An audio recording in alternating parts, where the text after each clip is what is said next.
How's it going, everybody? Welcome to OP Entertainment. I'm Omar Darwish. And I'm Pratik Cherian. And this is our review of Wicked.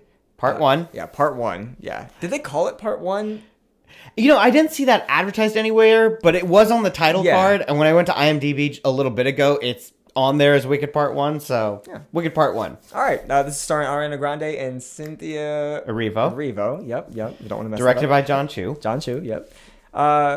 This is an adaptation of the stage play. Yes. I haven't seen the stage play. You haven't seen the stage play. I've read the book, and those of you who have read the book and are familiar with the musical know that reading the book is not going to help you out here. I love the original Wizard of Oz movie. It's one of the first movies I've ever seen in my life. Mm-hmm. I'm sure you saw it at a young enough age, right? Not really. You just saw it last year. I'm gonna take the lead. I like this movie for the most part. I'm someone who, I should preface this, I'm someone who I won't say hates musicals. I'll say you hate musicals. I don't hate there's not a bunch of musicals that I like. Okay, how about that? There's maybe like one. Is Willy Wonka and the Chocolate Factory a musical? Sure. There you go. One of my favorite movies. That being said, in a movie that's 2 hours and 40 minutes and has probably 30 songs in it. I really enjoyed it. I thought, man, this is such a good... if I was a fan of the play, I would be happy with this as an adaptation. Like, I couldn't imagine being a fan of anything and seeing it adapted to this level with this kind of budget, with these kinds of sets, with this kind of acting, with this kind of production. Like, it's just done well. Yeah. I'll echo that. I think my biggest complaint with the movie is just how long it is. Yes. I feel like it should be like a half an hour shorter. Say it again. Say it again. It needs to be a half hour shorter. This is 2 hours and 40 minutes. But at the same time, like, as I'm going through it in my head, I'm not sure what exactly I would cut. Like I almost, knowing there's a second movie, there's like a part of me that's like, well, maybe you punt the last like 30 minutes to the next movie, but that doesn't really work. So it should be shorter. I don't know how to do that. It's literally like, it's because you can't cut any scene in particular, but it's just these lingering moments of like 2 extra steps that you can cut out. That's 30 seconds right there. You know, like there's so much you can cut out. You have to do a lot of that. I don't know. I think that, in particular the third act, like what I mean, once they get to, I mean, this is a spoiler to say, once they get to Emerald City, I guess. You would think that's when it's gonna speed up. It slows down so much. The movie kind of just like stops right there, and it's kind of up and down for me. These are some of my gripes, I guess. Once you get to the third act, and I think the third act in general, you could probably cut 20 minutes out of right there. So there's a lot of this movie that they were precious in the editing bay, I'll say. Yeah. See, I don't even know if I agree with you though. Like, okay. I agree with you where it does feel like in that third act, the movie slows down. And I do think that part of that is because this movie centers around the relationship between Ariana Grande's Glinda and Cynthia Erivo's Elphaba. And so in that third act where they're not quite so at odds anymore, so you kind of lose a lot of the tension that the movie... The friction's, not there. The friction's not quite as there, so you'll lose a lot of that, and so I feel like that's what causes it to slow down. But it's also when the story's unraveling to, like, the best parts. Like, you would expect it to get, like, to speed up at that point, you know? No, because I feel like the things that are happening are much more internal, and they set the stage for, like, that third act is what sets the stage for what I assume is the primary conflict of the next movie. So it's almost hard for me, because all of those, like, moments that are drawn out are, like, these lingering, like, character emotional moments where, like, you know, so it's hard for me to be like, oh, you definitely should cut those, because those feel very important.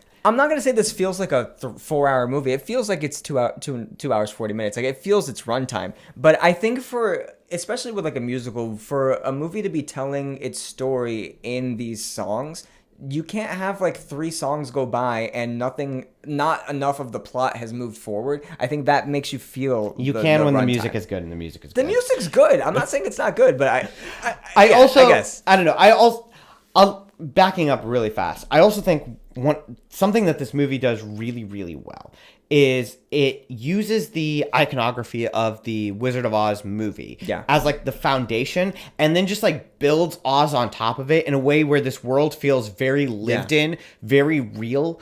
And The so world building was incredible. The world building's incredible, and like I want to spend more time in this world, which also again makes it hard for me to be like, oh, you should definitely be cutting stuff, because like I enjoy my moments getting like with all the dynamics that take place in this world. And I mean, I get it. When I hear like the next Avengers movie is going to be 3 hours, I'm like, oh, great. I just get to spend more time with these characters. So that's what I'm saying. Like, it might just be that I don't have the attachment to these characters that like something you might need to enjoy. Based on our theater, we're the minority. There's a lot of people super excited about this. And that being said, as long as this was, if they say the next one's going to be 3 hours, I'm going to be excited to see it, because I wanted to see where this is going. I liked this movie, and like you said, this feels like a very good adaptation, and you can feel the care that everyone involved had in making this. From the sets to the background actors and everything, like you were saying, it feels very lived in. This feels like a real place.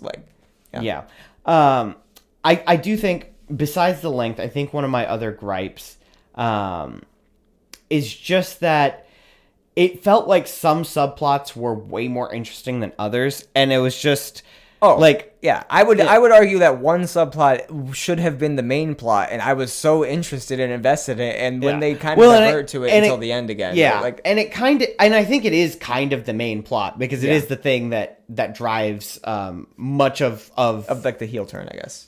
Sure.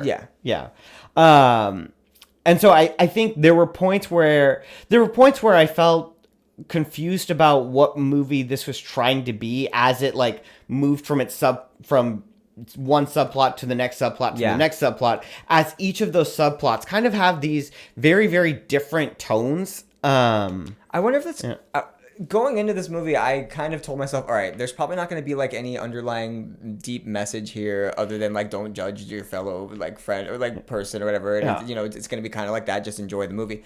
But you're right. Some of these plot points deliver a very thought-provoking, There's message. A lot that I could talk about that I won't, but I could. But then the movie, I won't say it ignores it completely, because it does come back to it, but it's like, this is interesting. I would love to see how they handle this in this world with these characters in this circumstance.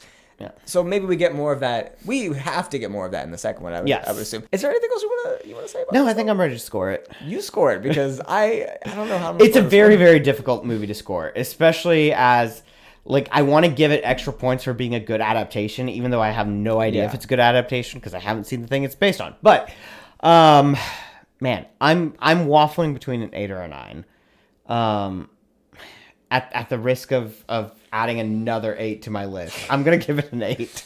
Oh, Pratik, it's the year of the 8s. I'm giving it an 8, and that's super high for what I thought. I really thought this was gonna be like a 5 for you. And honestly, like, it was really good. Like, if it was a little shorter, I mean, 20 minutes shorter at least, and like maybe if they delved a little deeper into some of the plot points that they poke at, I realized that I don't feel like we've talked enough about the acting, and I thought the acting in this was really, really good. I think everybody commits, everybody does a good job. Everyone commits, everyone brings a lot of energy and life to their characters. Yeah. There are certain characters where just like every moment they're on screen, you're just hooked. But yeah, so I've got a lot of good things to say about it, but yeah, it's. I would definitely recommend this. I would recommend it to anybody, unless you're like, God, I can't stand a long musical. Then don't. This feels. Yeah, again, it's just long, but like at various points, it's captivating enough though. It just felt very like classic in a way. For sure. Yeah.